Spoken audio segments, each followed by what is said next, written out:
So, class 12 batch. Today I will start a poetry, The Crossing the Bar. This poetry was written by Lord Alfred Tennyson, and this poetry or this poem mainly focused on the transience of life and the finality of death. So ultimately, we begin our life and we have to take departure from this earth by death. So, from this poetry, Lord Tennyson, who written that poetry, want to tell us that the poem consists of 4 stanzas, and each stanza is concerned both in theme and conceit. So, in this poem, we can see how Lord Alfred Tennyson has seen death from nearby. So the poem begins with the speaker describing the atmosphere. He says it is sunset and the evening star, which can be seen in the sky, and someone is calling the speaker, and the speaker doesn't know who is that someone. It is clear, unmistakable call. It is a call of death. The speaker believes that his death is close. And this line, sunset and evening star, and one clear call for me. And may there be no morning of the bar when I put to sea. So from this 2 line, we can see that how death always makes a person afraid, how death mourns a man. The speaker believes that his death is closer, and the sunset and evening star in this poetry represents the end of the day. Just as the day is about to end, the speaker says that his life is drawing to an end as well. With the sunset, with the evening star, his death is coming nearer. The poet uses the name or the title of this poetry, Crossing the Bar, which mainly describe death as an act of passing beyond life. Life doesn't end anywhere. Sorry, the life goes on. So here, the word bar means a sandbar. So the next 2 line, and may there be no mourning of the bar when I put to sea. So by this 2 line, the poet want to describe a sandbar. Sandbar is nothing but a geographical structure which can be seen around the mouth of a river. And this structure forms a barrier between the water inside the river and water outside. Sorry. The poet uses this sandbar just as a symbol of death, with the water inside representing his life, and the water outside represent this death to be without pain and without mourning. So he doesn't mourn that his life will end, but rather he want to tell the world that with the evening star, with the sunset, life begins a new journey. Okay, is it clear, the first stanza? Next, I am moving to the next stanza. In the next stanza, you can see, but such a tide as moving seems asleep, too full for sound and foam. So, as I have already discussed, Alfred Tennyson compares his death to a crossing bar. In the first stanza, we have already seen that thing. So, the poet wishes that when he puts out to sea, when he sails for sea, that is, when he dies, let it be like a ride, which seems asleep as it moves. So, he doesn't want to feel the pain of death. He doesn't want that anybody mourn by his death. A speaker wants his day to be a smooth, like a calm sea wave, which is too full for sound and foam. Whenever a sea become calm, it has no sound. So he want to die like a hero. He want to die as if nobody will feel the pain of death and feel the sorrowness. The speaker hopes that his death will be silent, smooth and quick, making no fuss. So he wants a death which has no sound, no crying, no mourning, nothing. He wants a death which is like a hero, because nobody is mortal. Everybody has to die. So the poet Alfred Tennyson has written this poetry when he feel that death is nearer in his life. But such a tide as moving seems asleep, too full for sound and foam.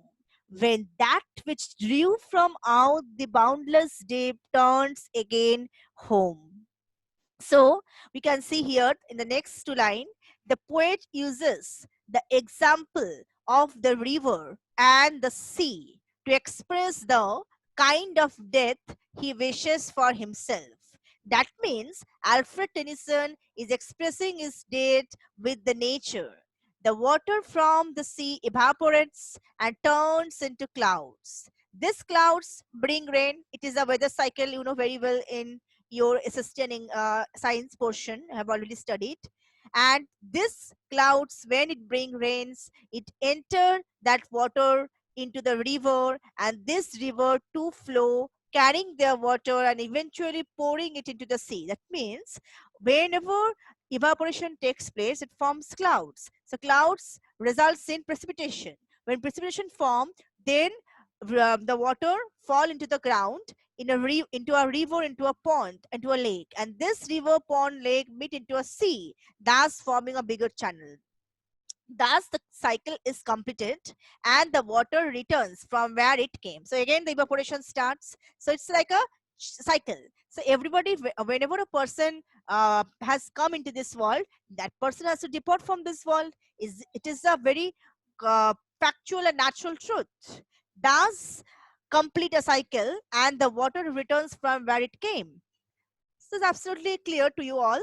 The speaker considered himself like the water. So the speaker wants himself to be like water, and he is returning where he came from. He want to return from where he came. He want to go into that source from where he came into this earth. So the boundless deep here apparently means stands for the sea, and believe and creates a belief in the poet that he will go to his source after his death. This stanza is a continuation of the first stanza only. Okay, and this two stanza has given us a sense that death is never painful. Death is a freeness of life where you get the chance to enjoy your life till you live in this earth. Okay, so I am moving in the third stanza, twilight and evening veil, and after that the dark. So in the third stanza we can see again the poet describing the atmosphere to tell and to convey the inner feeling of his life.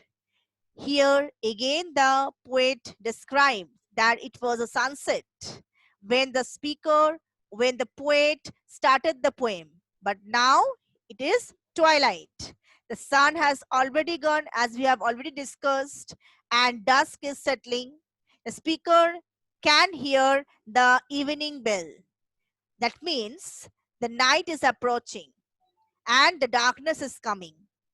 So here the poet uses the term twilight to show the state of his life, the condition, the thinking of his life. So he believed just as the day ended, his life too is about to end. So he compared the darkness with the end of life and the light with the starting of life. Here twilight stand for sadness, darkness, and it try to tell in front of us the speaker's miserable condition before his death. So everybody understand that when his death is coming near. So during that time, we want to be happy. We want to uh, live in live with our family members. So this is the speaker, or the Alfred Tennyson is trying to tell us. Here, the speaker expresses his hope. We can see this hope in the next two line. And may there be no sadness of farewell when I embark. You can see this two line in the third stanza. So in this third stanza, we can see in the last two line, the speaker or the poet expresses a hope that there will be no sadness of farewell upon his death. Nobody will give a sadness. Nobody will mourn about hearing the news of death. The sadness of farewell mean, according to the poet, sadness as if he departs from life, or the sadness of the people whom he leaves behind and who are saying farewell to him. So farewell is always uh, wished by a well-wisher. So farewell is given by a well-wisher. So here also Lord Alfred Tennyson believed that when he leave this world and leave behind his well-wisher, that uh, family members or that people will give a farewell to him. So it is evident from the word embark that death is not seen as a final destination, but rather a new beginning. Life beyond death is the motto of Lord Alfred Tennyson. So I am going forward with the fourth stanza. For though from out our bound of time and place, the flood may bear me far. So we have already seen in the previous stanza the speaker's positive attitude towards death. But in the final stanza, we can see the speaker has accepted the reality. That is, the speaker knows that death is inevitable. He tried to made his peace with the idea of his fast approaching death. So he says he will be beyond the boundaries of time and place, and the flood of death will carry him far away. So he goes beyond the reach of this world. He wants to see the world beyond life. The speaker try to tell us that there is a place beyond our time and space where he hopes to go after his death. So life doesn't end with death. Life starts with a death. We start a new life with death. So death is the beginning of a new journey. We are thus acquainted with the poet's belief in the afterlife. So every person has to face the situation and never be mown down by death.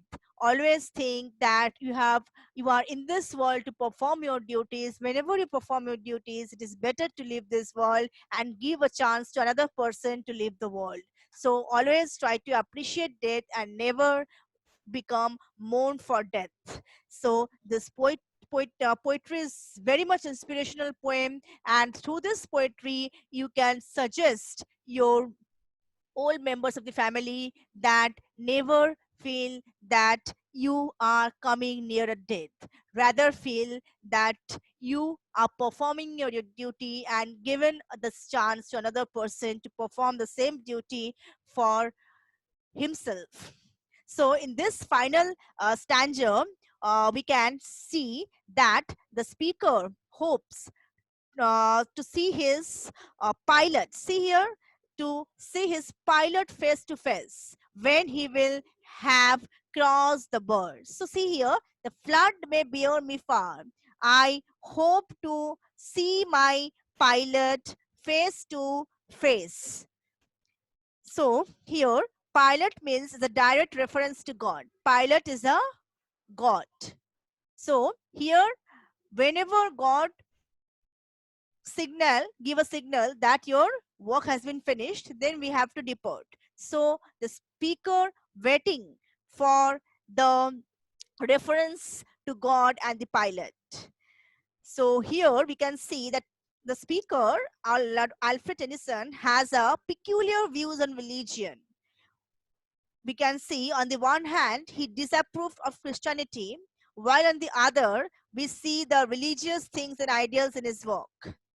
But God is considered to drive the world always. And all living things, we see the pilot reference of the divine world in the poem. That means we can see that everything in the world is a divine world of the God.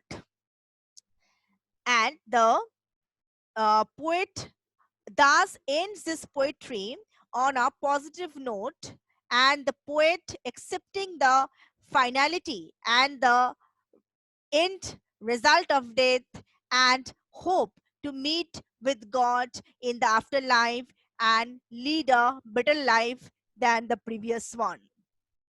So, this poetry is very important for the coming batch. And from this poetry, we can see that the moral is that in life, we never get down. Always we should do our activities, do our work with our handling the situation in a better way. We never get mourned, nor rather we feel depressed by death.